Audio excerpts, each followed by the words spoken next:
Let's start this essay with a little walk and then head home for a cup of tea.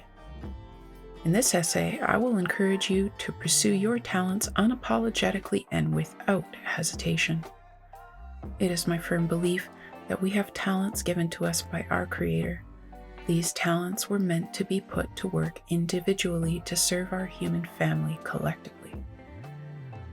We may have been putting aside our talents for many years and for good enough reasons. Someday, though, we will have to put these gifts to service. Not doing so will leave us with nothing but a heavy, unshakable regret, a knowledge that we have realized the gift of life. If you doubt whether there's anything worthwhile in you, imagine this. Your own talent is a seed. It is like a seed, there but not fully formed, growing in you, through you. You are the soil.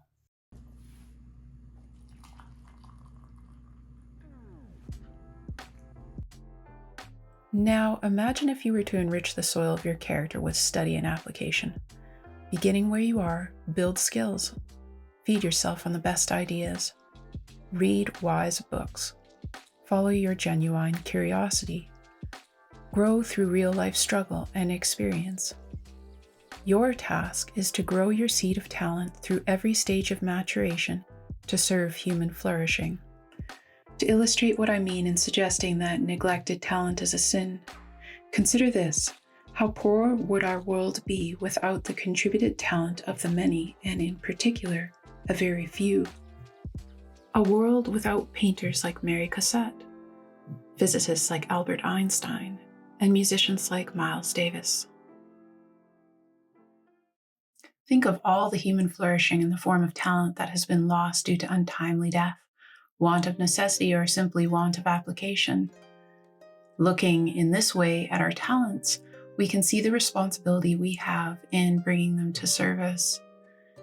And yet, miraculously, built into talent, there is a saving grace against an individual's neglect or accidental sorrow. We find that the gains of talent are not bounded by time.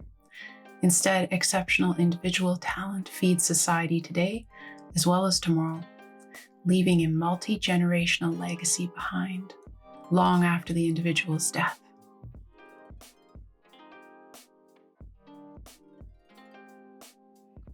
For example, take a discipline like science. Many scientific discoveries are passed down and built upon over multiple generations. A well-known example can be found in the life of Galileo Galilei. Galileo was the controversial scientific thinker and inventor of his time. He questioned everything, was contentious, and possessed a great intellectual capacity. Galileo read widely on the subject of the Earth's rotation. He became especially intrigued by the work of Nicholas Copernicus, a Polish astronomer who had studied this same subject some 45 years earlier. Galileo, being a hungry, relentless man, pursued this line of thinking for many years. Looking to make more accurate observations to test his theories, he improved upon the spyglass, creating an instrument so powerful he now had naked-eye proof that the Earth and all other bodies in our solar system did in fact rotate around the sun, an assertion which brought him no end of trouble but elevated human understanding of the world. Copernicus informed and inspired Galileo. Consider how many thinkers came before and followed after these men. So we see a living stream of human talent flowing through the ages.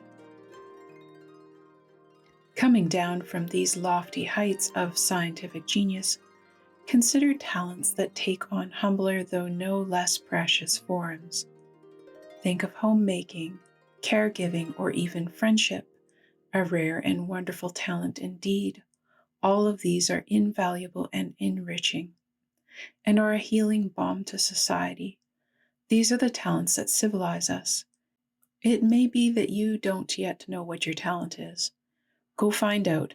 The discovery will surely be an adventure, and once you do, nurture that seed, allow it to grow, and rest assured you and all around you will benefit by and by.